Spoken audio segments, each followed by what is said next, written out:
Hello, welcome to Lemon Studios, where we talk anything and everything in entertainment. I'm, of course, Lemon himself, Zeke Lamone, and this is Crash. Say hi, buddy, say hi. Oh, nope, he doesn't want to be in the video anymore. He was all about it for a little bit.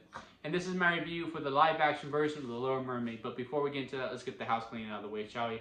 I'm going to need you to subscribe, leave a like, and comment below. Let me know your thoughts of The Little Mermaid, animated or not, and let me know down below. Now, with all that out of the way, let's get into the review. So, I'm going to come out right with it. I'm not the hugest fan of the animated version. I'm not.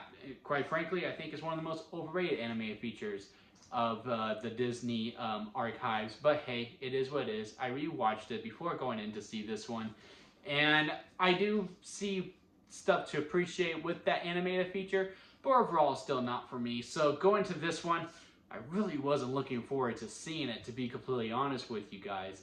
But I gotta say, they do some things in this one that I really do truly appreciate about it. Number one, from a writing aspect, they really honed in on the Eric and Ariel relationship. And they also changed up on how the relationship goes.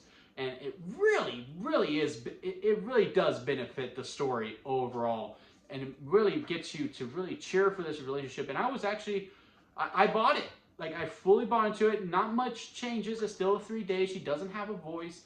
But they do some minor story beat changes. Like, when Ariel is scoping out on the ship and she sees Eric, she doesn't just see him. She overhears a conversation that he's having where you're like, oh, yeah, I can see why she will fall for him with this conversation, because she's kind of going through the same thing. So she can relate to that, so therefore she can adore that, and therefore she can start falling with him. Granted, it's only one conversation, but hey, it's that minor change that I was like, you know what?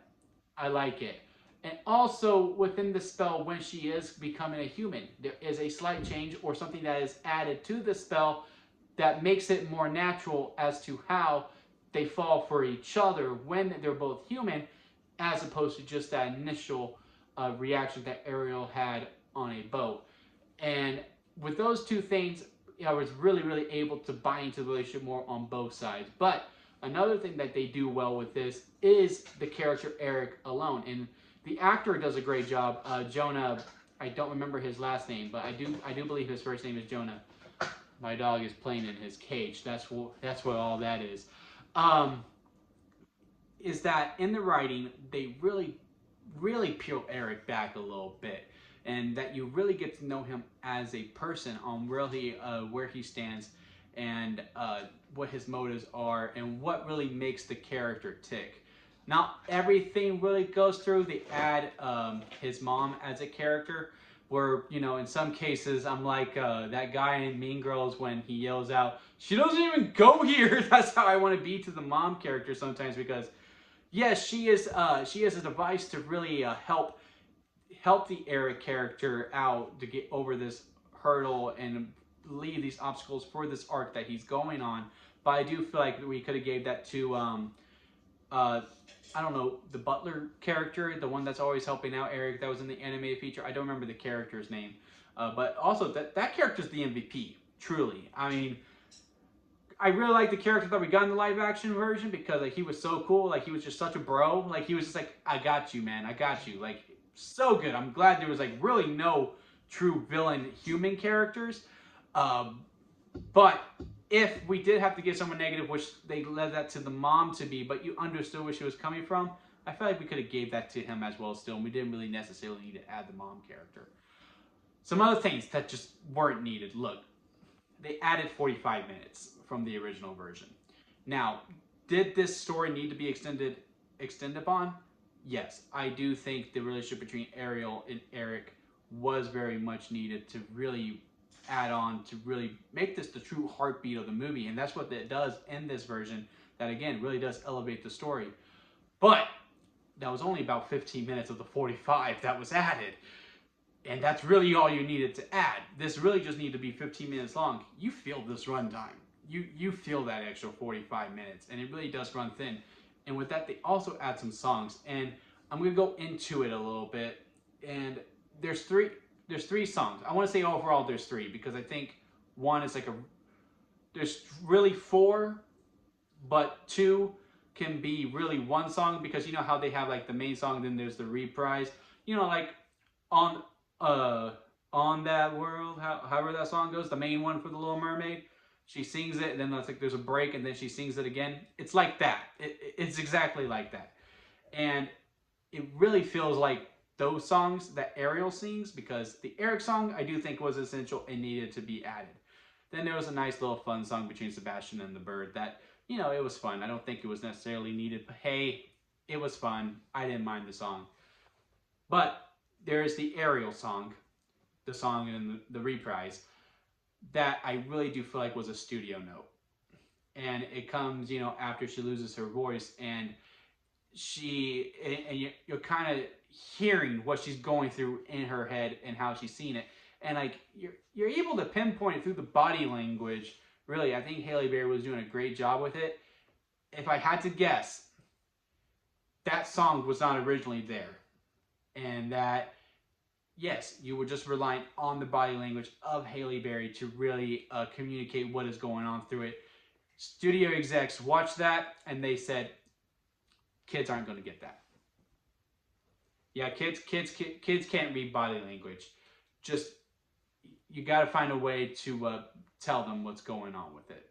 It probably didn't go like that, but I guarantee you, studio exec said, yeah, you got to change that up because kids ain't going to get that.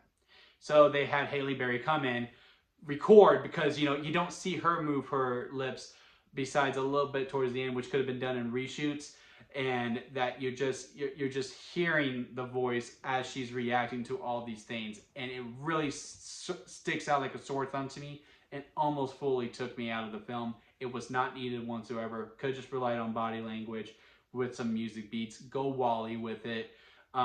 Or, you know, kids can read body language, man. Trust your audience, Disney. Trust them. I know it's kids, but trust them. It really irked me. It really, really irked me. And that's really the main thing that I had a problem with within this movie, was those sets of songs. Luckily, it's not a big part of it, because I was really worried that was going to be it throughout. But no, it's just really the song, and then after that, it is relying on body language because she is reacting with other people, and I guess they help with that communication. But yeah. The other problem I have with this movie, and this is a nitpick, as I suppose to the songs I do think is an actual issue. This nitpick portion is just some of the blocking.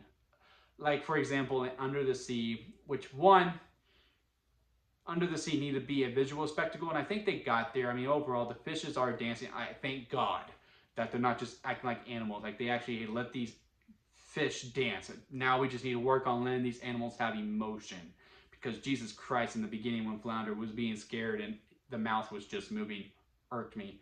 But within the song, Ariel's like singing along, like she has notes in it, and she's playing along with being under the sea. But you know what like it happens in the anime version as well. She disappears, and in this one, like she just disappears, and you're just like, you were just singing along. How did Sebastian lose her?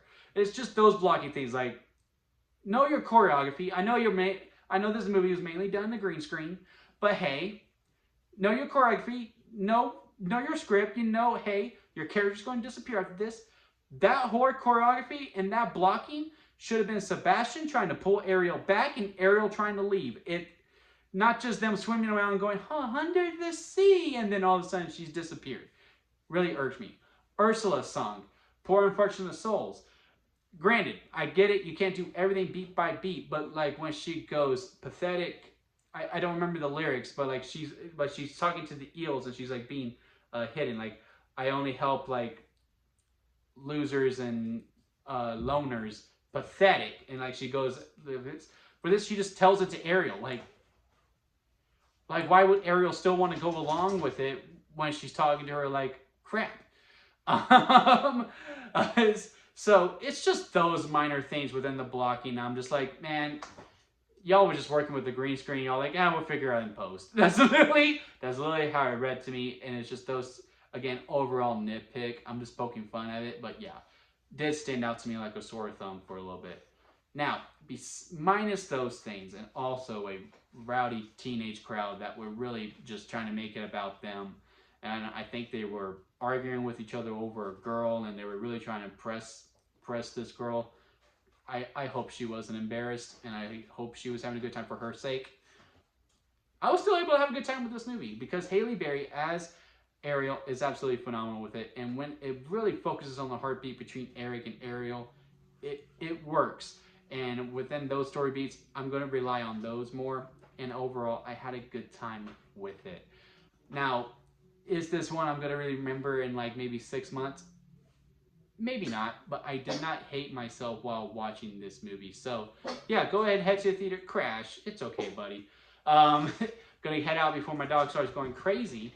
Gonna hold him here. So, yeah, comment below, let me know your thoughts of it. Subscribe, and maybe Crash will say hi to you. Say hi, buddy, say hi. And that's it from me, guys. I'll see you here next time at Lemon Studios.